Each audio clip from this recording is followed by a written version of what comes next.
Bismillahirrahmanirrahim.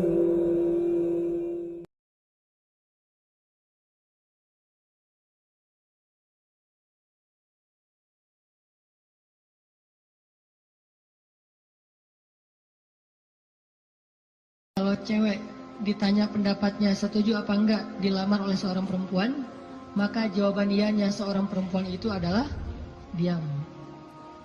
Sedangkan laki-laki kalau diam berarti enggak. Kalau perempuan kalau diam berarti ya. Kalau dia, oh berarti itu ya, husnuzon aja.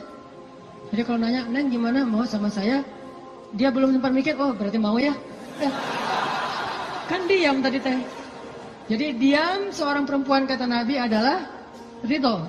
Diamnya adalah ridho. Karena kalau dia tidak ridho, dia mungkin akan merespon dengan bahasa-bahasa yang baik. Atau bahasanya bukan diam, pasrah. Saya ikut aja gimana emak sama abah gitu. Ini berarti ridho. Bukan berarti dia, kamu kok gitu sih sama aku, kamu nggak sayang, nggak cinta dan segala macam gitu. Dia mah nggak akan ngomong kayak gitu. Dia diam. Atau dia bilang, ya udah ikut aja, berarti dia ridho. Itu sifat perempuan yang sebenarnya. Pada dirinya itu ada malu. Dan malu, by the way, teman-teman, pada diri perempuan adalah mahkota. Makin besar rasa malunya, makin tinggi nilainya. Makin besar rasa malunya, makin besar mahkota yang dia pakai. Jadilah dia seorang putri. Makin besar, jadilah dia seorang ratu. Mahkotanya perempuan yang solihah adalah istihya, punya sifat malu-malu, nggak pakai in. Malu-malu aja, malu-malu, kemana-mana malu, malu-malu. Itu mahkotanya perempuan. Walaupun bukan berarti ketika yang ada perempuan nggak malu dia berani gitu, nggak punya mahkota, bukan. Ini hanya salah satunya.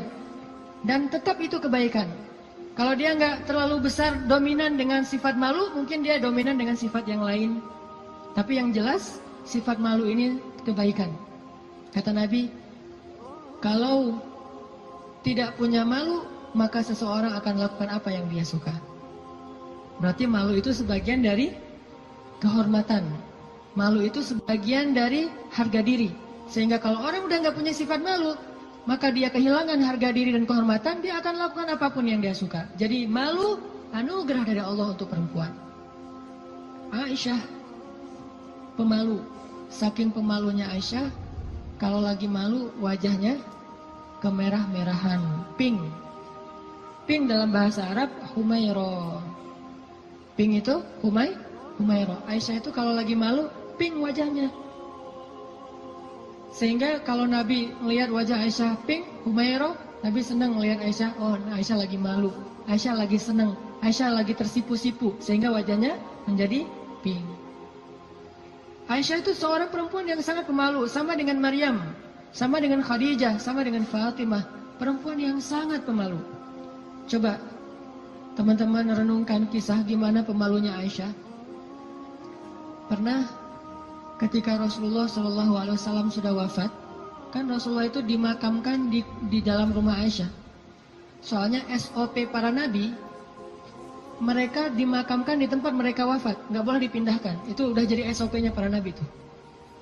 Jadi kalau meninggalnya di sini, ya udah di sini dimakamin, nggak boleh ke pemakaman khusus tempat lain atau pemakaman umum, nggak boleh. Jadi karena Rasulullah wafatnya di atas pangkuan Aisyah di kamarnya, maka kamar itu jadi tempat Rasulullah dimakamkan, makam di situ, dibuat kayak ruangan.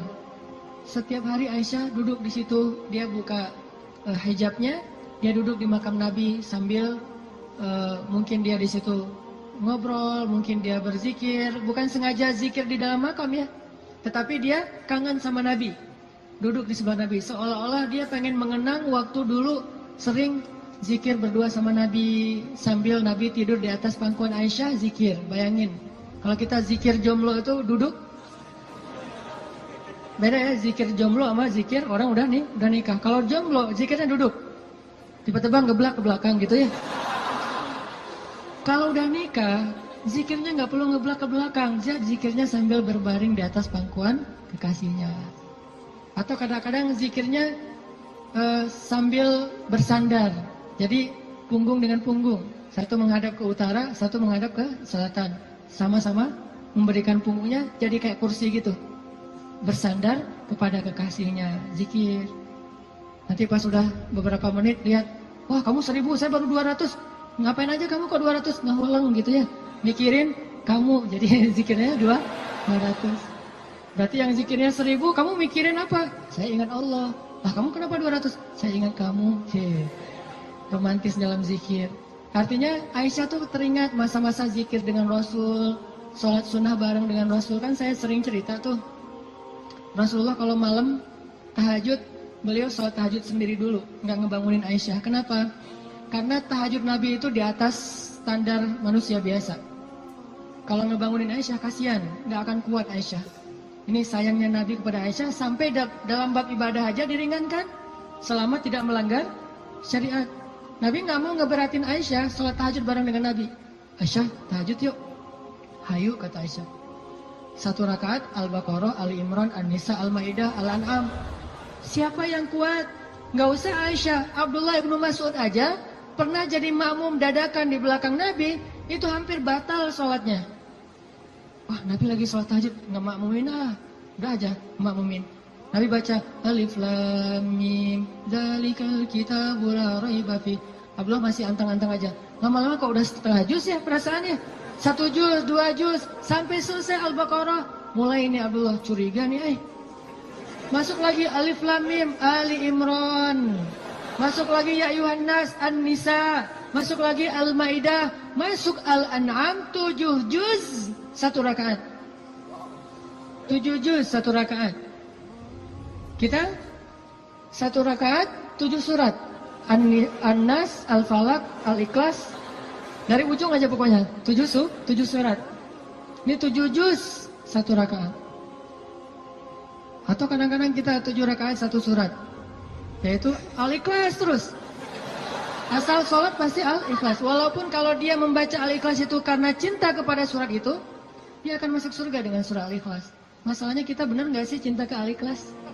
Kan kita suka pakai hadis sahabat itu ya. Ada sahabat kalau ngeimamin pasti bacanya Al-Ikhlas tuh kan. Sahabat aja bacanya Al-Ikhlas mulu.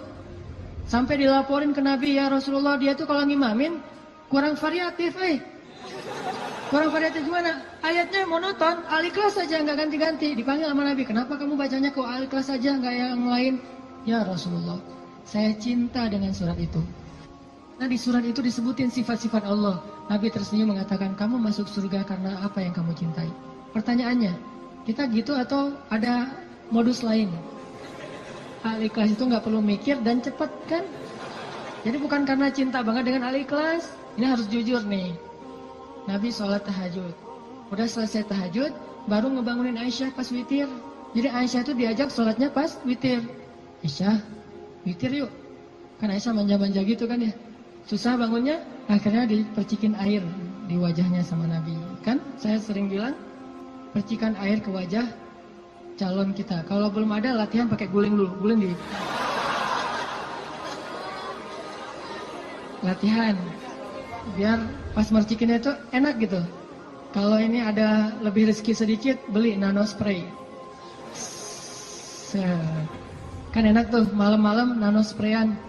Jadi masuk ke pori-pori langsung segar gitu. Nah, artinya Rasulullah memercikan air ke wajah Aisyah. Ayo Aisyah tahajud. Akhirnya witir bareng.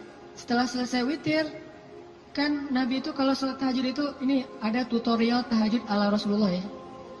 Kan tahajud bebas sebetulnya, tapi Rasulullah juga punya style sendiri tahajudnya. Sahabat-sahabat masing-masing punya style. Ada tahajud di atas atap. Siapa itu? Bilal. Bilal kalau tahajud pasti di atas atap rumah. Umar kalau tahajud pasti depan rumah. Bukan di dalam rumah, di depan.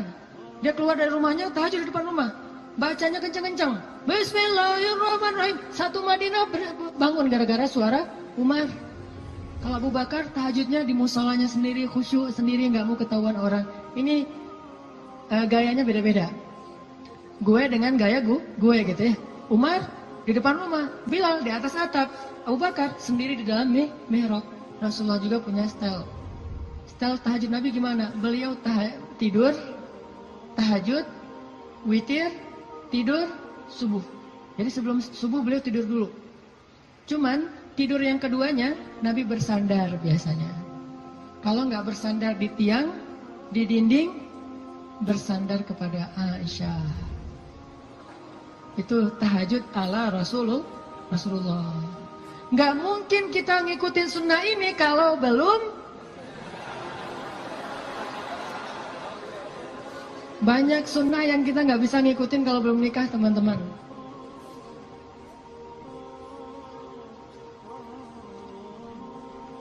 Ya, waktu jam 11.25. Sebentar lagi ya, 5 menit aja lagi. Ini kisah Musa. Lanjut ya, dipotong ya.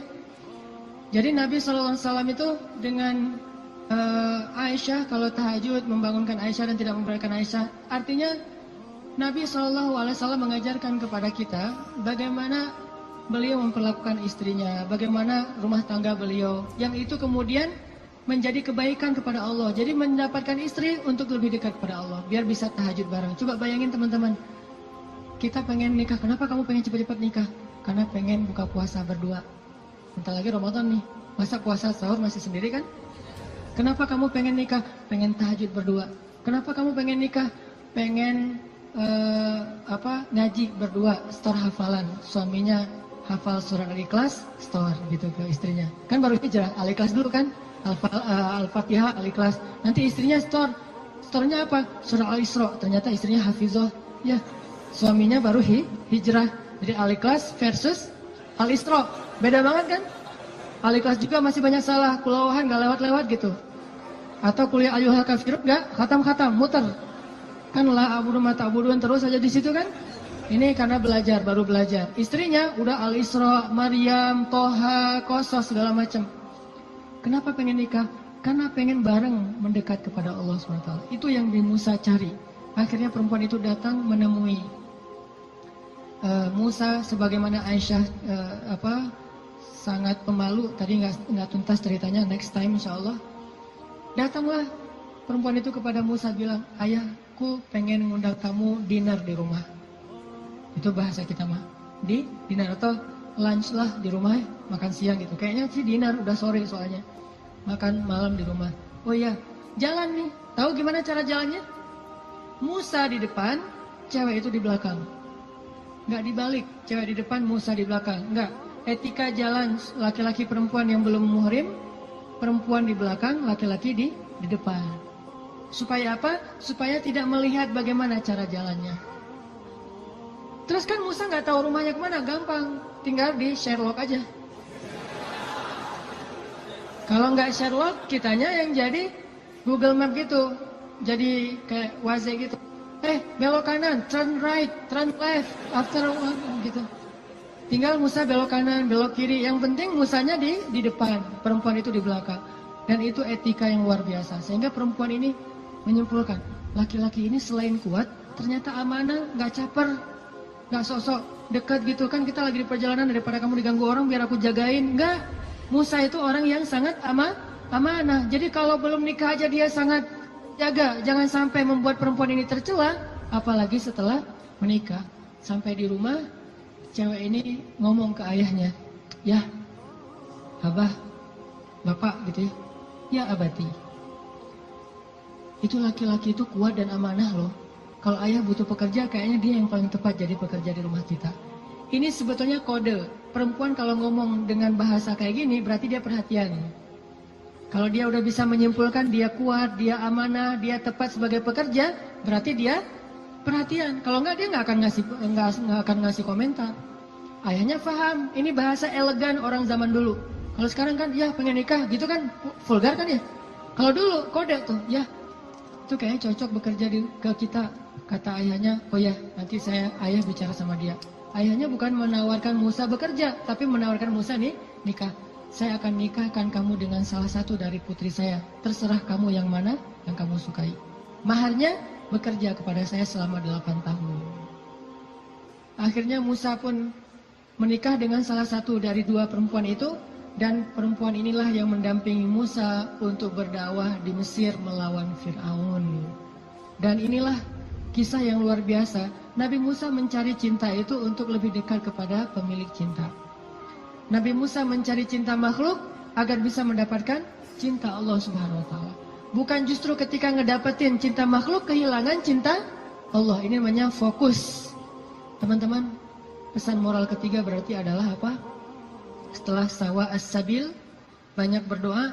Yang ketiga adalah jadilah seseorang yang menyempurnakan hubungan kita dengan Allah dengan cara menikah.